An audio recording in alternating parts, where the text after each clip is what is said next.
장병 여러분 그리고 시청자 여러분 안녕하십니까? 국방TV 특강지식인 조우종입니다. FBI의 수배 명단에 동양인 남성이 오릅니다. 그의 이름은 박진혁. 북한 정찰국 소속의 대표적 해커 박진혁은 북한의 대표적 해킹 사건의 주동자로 거론된 인물입니다. 북한의 사이버 능력을 전 세계에 알린 2014년 소니 픽처스 엔터테인먼트 해킹 사건. 이 사건에도 박진혁의 이름은 등장합니다.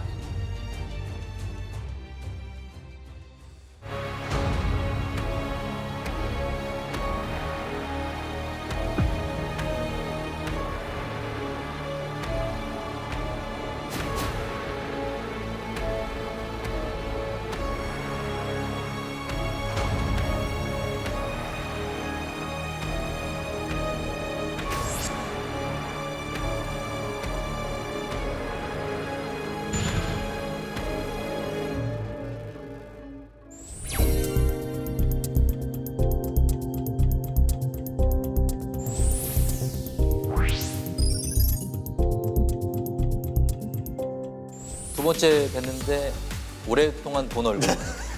왠지 친근하고. 예, 반갑습니다. 자, 오늘 시간은요. 북한의 사이버전에 대해서 이야기를 나눠보겠습니다. 북한의 사이버전에 관해서 얘기를 나눌 때 이 박진혁이라는 인물, 거론이 되는데 인물 어떤 사람인지 좀 설명을 해주시겠습니까? 사실은 이제 박진혁이라는 사람 얼굴이 공개되면서 사람들이 굉장히 놀랐죠. 예. 이 해커들을 찾는 것도 어려운데 네. 얼굴 사진을 구해서 그러게요. 공개 수배를 했으니까요. 예. 이 박진혁이라는 인물에 대해서 그렇게 많이 알려진 바는 없습니다. 그런데 미국 법무부의 기소장에 따르면 네. 이 박진혁이라는 이 해커는 조선 엑스포 연합 영화사라는 곳이 있습니다. 아, 그래요? 예, 거기서 한 10년 정도 프로그래머로 일했었다 그러고요. 북한의 대표적인 해킹 그룹으로 라자루스라고 하는 해킹 그룹이 있습니다. 예. 거기서 해킹 활동을 해왔다. 이 정도만 알려져 있습니다. 그러면은 이 박진혁이 가담했다고 추정되는 사건도 꽤 많을 것 같은데 어떤 사이버 공격을 주도했습니까? 그래서 2014년 소니 해킹부터 2016년 방글라데시 사이버 강도 사건, 예. 2017년 워너크라이 랜섬웨어 사건, 최근에는 암호화폐에 대한 그 공격도 계속 시도하고 있어서 예. 전 세계에 이목을 끌고 있는 인물입니다. 그 암호화폐가 해당 금액이 엄청나다면서요? 예, 맞습니다. 그 암호화폐 그 해킹해서 북한이 지금 탈취한 거는 뭐 몇백억, 수천억 뭐 이런 식으로 얘기하는데 예. 그거는 알 수가 없을 정도로 너무 큽니다. 그래서 지금 그 자금이 어떻게 사용되느냐가 더 포인트가 될 수 있습니다. 암호화폐 시장을 통해서 그쪽에서 얻은 그 돈이 개인적으로 자기 사익을 취하는 게 아니라 네. 국가의 그 자금으로 들어가는 거죠. 통치 자금이 될 수도 있고 핵무기나 탄도미사일 이러한 무기 개발 이런 것에 들어갈 수 있어서 더 큰 위협이 되고 있습니다. 예. 어떻습니까? 이렇게 박진혁처럼 북한이 사이버 전사에 대한 뭐 양성이라고 해야 될까요? 이렇게 비밀스럽게 진행이 되고 있는 것 같고 과정이 뭔가 좀 특별 대우를 받으면서 교육을 받고 있는 것 같은데 맞습니까? 예, 맞습니다. 제일 인기 있는 것 중에 하나가 컴퓨터 잘하는 프로그래머가 되는 건데 네. 북한에는 실질적으로 IT 산업이라는 게 사실 존재하지 않는다고 보셔도 될 거예요. 그러면 IT 잘하면 어디로 가느냐? 네. 이들이 가는 곳은 해커가 되는 거죠. 아하. 그래서 이들은 언제부터 해커가 되냐? 어려서부터 수학을 잘하거나 어떤 컴퓨터와 관련된 이쪽에 두각을 나타내게 되면은 예. 영재학교라는 게 들어가게 돼요. 그래서 북한의 우리나라 같은 특목고 같이 예. 이런 곳인데 그런 곳에 가서 트레이닝되고 또 거기서 잘하는 사람이 대학에서도 또 컴퓨터 공학과 뭐 좋은 그 공대가 있는 학교에 컴퓨터공학과가 있는 학교에 또 들어가서 네. 거기서 또 트레이닝 되고 또 군에서 또 한 번 또 교육을 한다고 알려져 있어요. 이런 식으로 해가지고 경력을 쌓아가죠. 그런 북한이 이렇게 사이버전을 위해서 해커들을 어린 때부터 이제 발탁해서 양성하고 그러면서 이렇게 해킹 활동을 하는 이 북한이 사이버전에 관심을 가지게 된 배경이 좀 궁금합니다. 김정일 때부터 관심을 가졌다고 해요. 네. 보통 북한이 경제 제재를 받고 여러 가지 그다음에 냉전 체제가 붕괴되면서 가장 관심 가졌던 게 자신들의 생존이었어요. 예. 그 생존의 전략으로 선택한 게 사실 핵무기라고 우리가 알고 있어요. 그렇죠. 협상 카드이기도 한데 근데 문제가 있어요. 핵무기는 네. 전시 아니면 실제로 쓸 수가 없어요. 그렇죠. 근데 보니까 사이버 이거는 당장 우리가 얻어낼 수 있는 거예요. 언제든. 전시와 평시가 예. 구분이 없는 거죠. 그러다 보니까 사이버에 투입을 많이 해야겠다. 예. 그래가지고 1990년대부터 많은 자원, 그다음에 그다음에 인재들을 양성해 왔다라고 우리가 보통 알려져 있습니다. 말하자면 이제 북한이 핵무기 개발을 하는 것은 돈도 많이 들고 여러 가지가 들어가는 대신에 이 사이버전 요거는 말하자면 가성비가 좀 좋은 전략이다라고 볼 수 있겠네요. 가성비가 좋다라고 볼 수도 있고요. 네. 가장 중요한 건 비대칭 전력의 하나라는 겁니다. 네. 뭐냐면 예를 들어 해커 부대를 만든다. 그래서 우리를 공격을 해요. 네, 그러면 우리는 왜 맞대응을 하지 않느냐 뭐 이런 얘기를 하는데 그렇죠. 북한은 인터넷 의존도 자체가 낮기 때문에 네. 인터넷을 별로 안 쓴단 말이죠. 공격할 곳이 공격할 없군요. 곳이 없죠. 아하. 그래서 똑같은 인원수의 해커 부대를 양성을 해도 예. 북한은 전원 공격수인 거고 우리는 전원 수비수인 거예요. 그러게 되겠네요. 게다가 우리는 인터넷을 굉장히 많이 쓰니까 예. 골대 크기는 북한의 한 100배 정도 되는 크고, 거죠. 예. 그러다 보니까 이런 비대칭성이 북한으로 하여금 이 사이버 공격에 예. 집중하게 만드는 요인이 되기도 합니다. 그래요.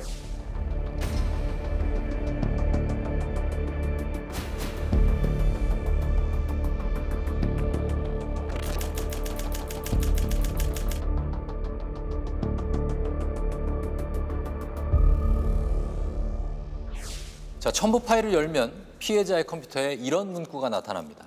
Who am I? Who am I를 본 후 곧 당신 컴퓨터의 하드디스크는 파괴됩니다. 2014년 12월 9일 한국수력 원자력 현직 임직원 3,571명에게 이메일이 도착합니다. 이 이메일에 멀웨어가 첨부돼 있고 첨부 파일을 열면 이 문구를 발견하는 거죠. Who am I? 자, 2014년 한국수력 원자력의 한 통의 이메일이 이렇게 임직원들에게 도착하면서 이 사건이 발생을 합니다. 한국수력 원자력이라고 하고 우리는 줄여서 한수원이라고 하죠. 네. 원자력 발전소를 통제하는 그 공기업이라고 생각하시면 됩니다. 이 공기업이 왜 위험하냐? 이 공기업 같은 경우는 우리가 이 후쿠시마에서 봤을 거예요. 그래서 후쿠시마에 대한 원자력 그런 사고가 네. 그 사회적 파급력이 너무 크기 때문에 그렇죠. 이런 것 같은 경우 국가 기반 시설로서 보호받고 있는데 여기에 대한 공격이 2014년 말에 일어났던 거고 네. 이 공격은 총 3단계로 분류해서 볼 수 있어요. 네. 1단계는 여권조선 작전, 2단계는 결정적 전투, 3단계는 공격 실패 후에 후속 공격이 일어나죠.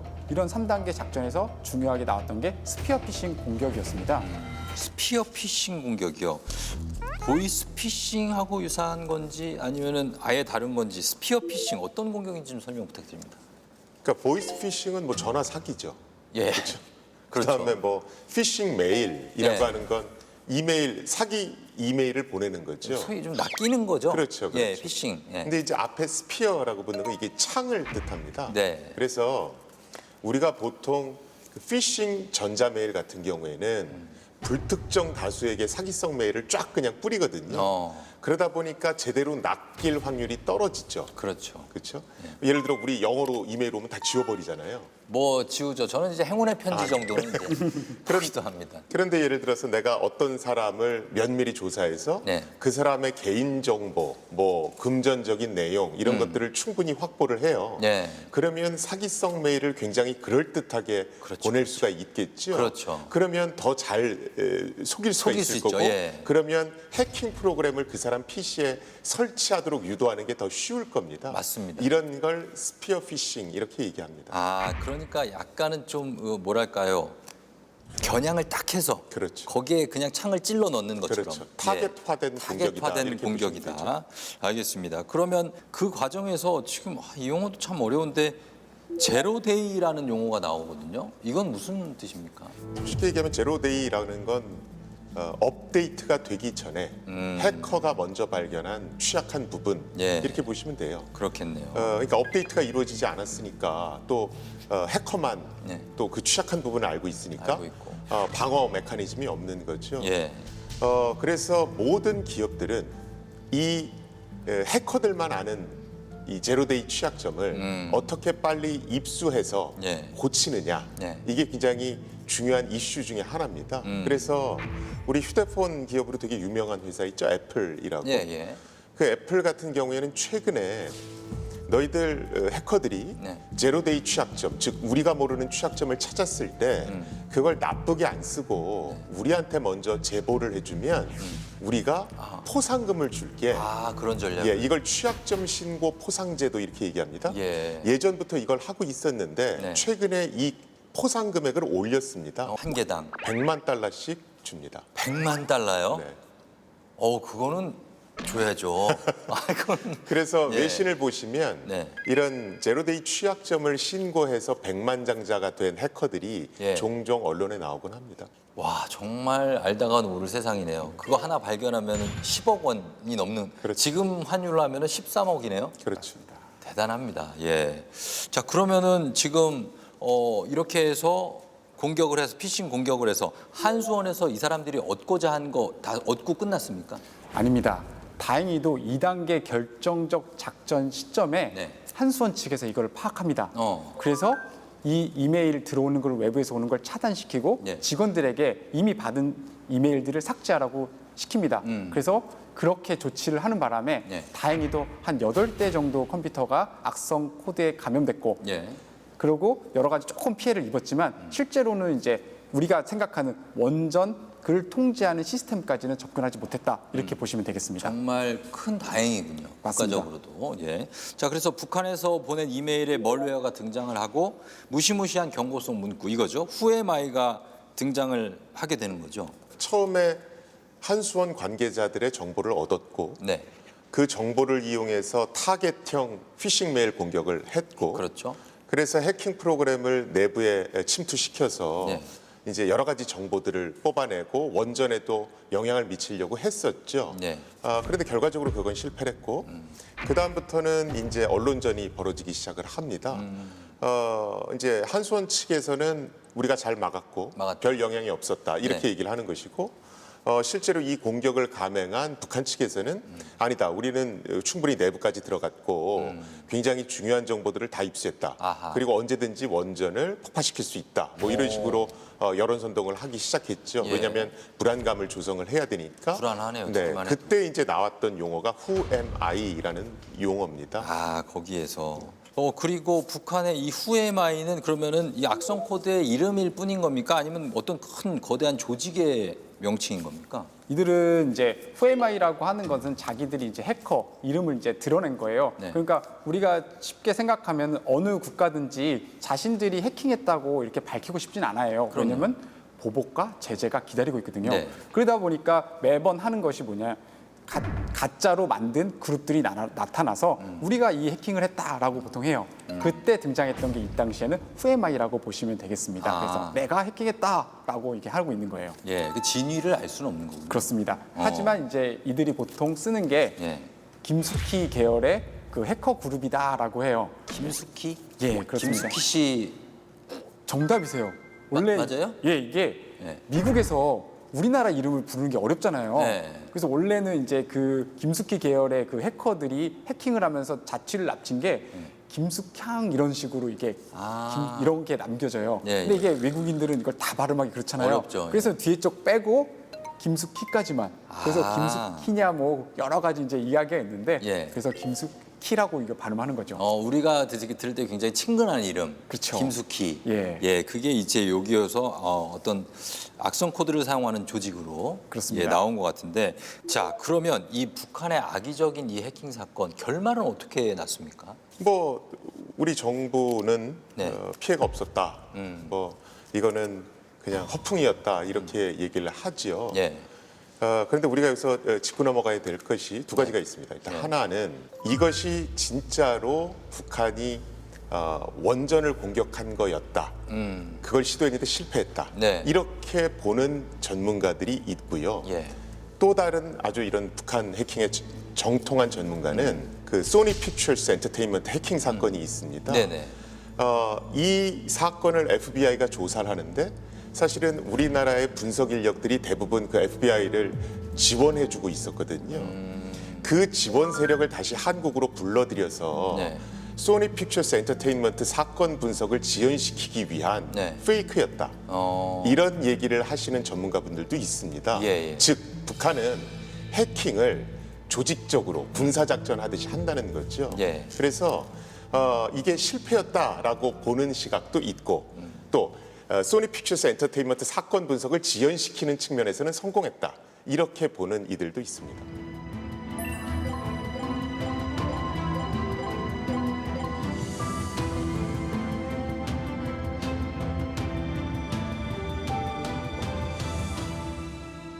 2016년 8월 1일 대한민국 대검찰청 사이버수사과는 북한 해킹 조직으로 추정되는 조직이 스피어 피싱 공격을 통해 대한민국 안보를 위협했다고 발표합니다. 2018년 경상북도 지역 하나센터에 등록된 탈북민 997명의 개인정보가 유출되는 사건이 발생하죠. 북한의 사이버 공격은 날로 진화하고 조금씩 우리 삶을 위협하고 있습니다. 자, 북한의 피싱 스피어 피싱 공격 이렇게 날로 진화하고 매우 빈번하게 진행되는 것 같고 앞으로도 좀 늘어날 것 같다는 그런 예상을 많이 하시는 거죠. 스피어 피싱이라고 하는 것 자체가 예. 어떤 사람을 타겟팅화해서 피싱 메일을 보내서 공격하는 거다. 그렇죠. 이렇게 제가 말씀을 드린 적이 있는데 예. 우리가 보면 개인정보 유출 사고가 날 때마다 대한민국 사람 중에 개인정보 안 털린 사람이 있어? 그거 뭐 대수롭지 않아. 이렇게 보시는 경우가 많아요. 예. 근데 개인정보는 그 개인정보 자체가 털려서 문제가 생기기보다는 네. 이게 2차, 3차 피해로 이어진다는 게 더 큰 문제입니다. 어떤 피해? 예를 들어서 사람들의 개인정보를 탈취했어요. 네. 그래서 어떤 사람이 어느 은행에서 대출을 받고 있구나. 이런 걸 알아내면 예. 그 대출 관련한 이메일을 그 사람한테 보낼 경우 그 사람이 속아 넘어가기가 굉장히 쉽겠죠. 그렇겠죠. 그래서 사실은 이런 개인정보 유출, 이런 모든 것들이 이런 스피어 피싱이라든가 이런 것들을 이용한 해킹으로 연계되는 겁니다. 예. 그래서 정부에서 계속 개인정보를 중요시해라, 개인정보를 중요시해라 이렇게 얘기하는 거고요. 우리가 아무렇지 않게 생각하는 네. 그 조직 내 이메일 리스트 예. 이런 것들도 사실은 굉장히 중요합니다. 그렇죠. 왜냐하면 그 조직의 구성원을 대상으로 해서 맞춤화된 공격을 할 수 있으니까. 아하. 그래서 우리가 우리 주변에 있는 모든 조그만 정보라도 예. 좀 안전하게 관리해야 되겠다. 이런 생각을 좀 가지실 필요가 있습니다. 예. 그리고 또 소셜 미디어를 통한 피싱 공격도 있다고요? 예, 이 부분이 이제 우리가 조심해야 될 부분이에요. 아마 여기 계신 모든 분들이 소셜 미디어 하실 거예요. 뭐 SNS, 소셜 미디어 뭐 하나씩은 다 그럼요. 뭐 하죠. 예. 예, 과거에는 우리가 이메일을 통해서 소식을 주고받거나 정보를 주고받고 이런 행동을 많이 했을 거예요. 예. 근데 요즘에 누가 그렇게 잘 하나요? 안 하죠. 그렇죠. 친구에게 이야기할 때도 네. 소셜 미디어를 켜서 거기서 메시지를 주고받아요. 그렇죠. 거기에 사람들이 반응을 해주면 또 그것도 즐거워서 더 많이 할 거예요. 우리 장병들도 그렇고 시청자분들 다 그렇게 하실 텐데 네. 여기에 이제 새로운 공격 방법이 등장하죠. 그냥 스피어 이메일을 통한 공격 방법이 이제 소셜 미디어로 들어온 거예요. 그러니까 우리 소셜 미디어 상에서 다 내가 아는 실제로 내가 만나는 친구들만 소셜 미디어의 친구인가요? 아니죠. 아니죠. 모르는 사람도 사람도 오잖아요. 예. 근데 나는 팔로워가 많으면 좋아. 나를 좋아요 눌러주는 사람이 많으면 좋잖아요. 예. 그러니까 많은 사람들하고 그 온라인 공간에서 소셜 미디어를 통해서 친구를 맺게 돼요. 그러면 그 사람이 실제는 누군지 모르는 거예요. 모르죠. 그 중에 해커가 있을 수 있다는 거죠. 맞아요. 그 해커가 나에게 의도적으로 접근할 수 있는 거죠. 예. 그래가지고 처음에는 친분을 만드는 걸 위주로 시작해요. 그리고 이 사람과 내가 친분이 쌓였다고 생각했을 때 이제 이 사람에게 뭐 어떤 악성 코드를 전달하는 거예요. 그러면 그냥 내가 이거 악성 코드야라고 전달하면 그 사람 그냥 받을까요? 아니요. 안 받죠. 그러니까 어떻게 하냐? 내가 이런 거 만들었는데 너 한번 봐줄래? 라는 식으로 던지게 돼요. 그러면은 친구가 나는 온라인상에서 소셜미디어 친구가 그런 걸 보냈네? 나 그럼 이거 한번 확인해보고 거기에 대한 코멘트를 줘야지. 그리고 다운로드하게 돼요. 그러면 그게 악성 코드가 설치되는 거예요. 아, 그래요. 그리고 나서 나의 소셜 미디어 계정이 해킹당할 수 있는 거죠. 네. 그러면서 나의 개인 정보가 빠져나가거나 소셜 미디어 계정 같은 게 해킹돼 가지고 그 사람이 내 소셜 미디어에 또 접속하게 돼요. 네. 그럼 또 2차 피해가 일어나는 거예요. 그렇죠. 뭐냐? 나랑 소셜 미디어 친구인 애한테 또 나를 가장해서 또 친구에게 뭔가 또 보낼 수 있는 거죠. 맞아요. 야, 너 이거 봐줘. 라고 할 수 있는 거죠.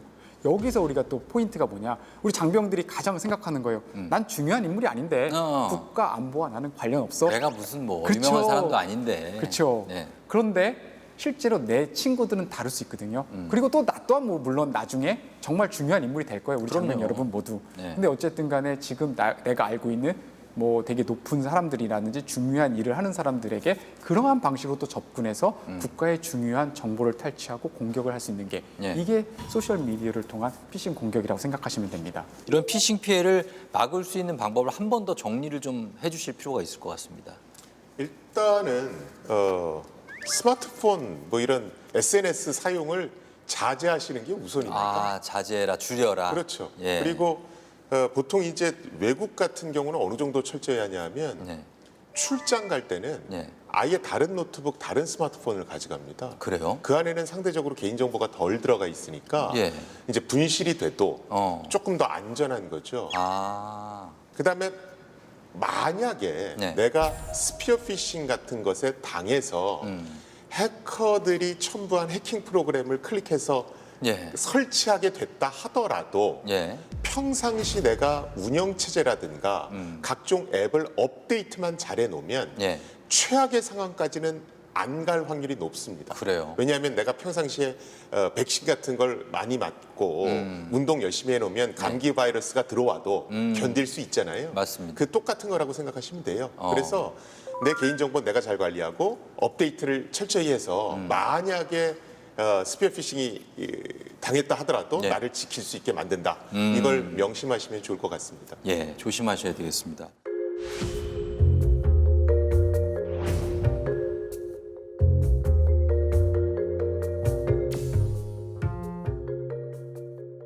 네, 국방TV 특강 지식인 사이버전이 온다 2부.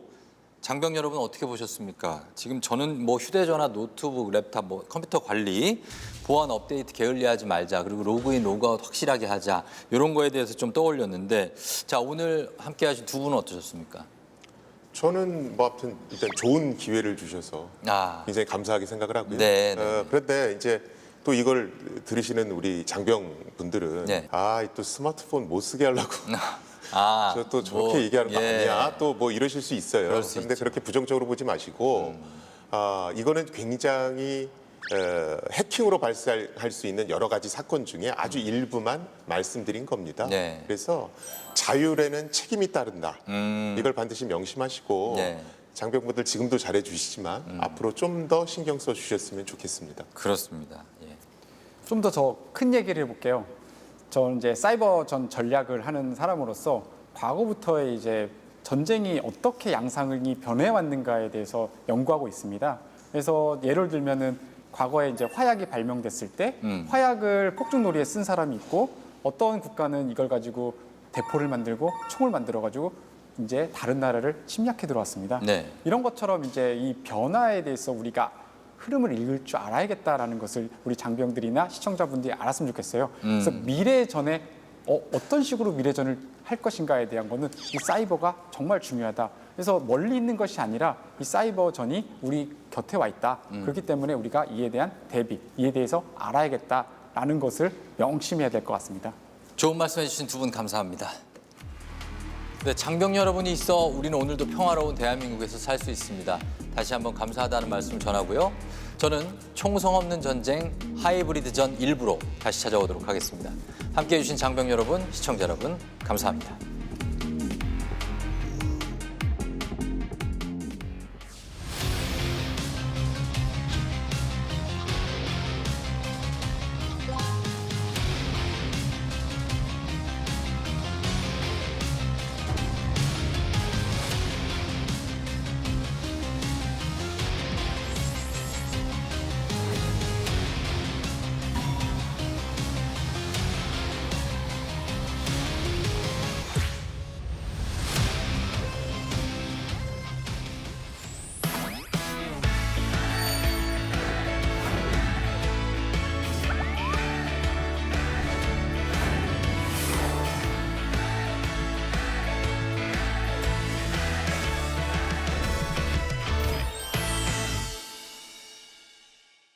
국방TV 특강 지식인에서 제11회 장병 강연대회 도전 나도 명강사를 빛낼 최고의 명강사를 찾습니다.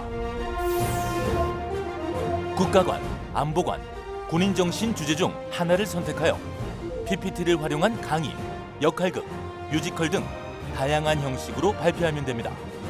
응모 대상은 전 장병 및 군무원이며 개인이나 3명 이하의 팀으로 응모할 수 있습니다. 예선 관련 자세한 사항은 각 군 공보 정훈실에서 확인할 수 있습니다. 최고의 명강사를 꿈꾸는 장병들의 많은 참여 바랍니다.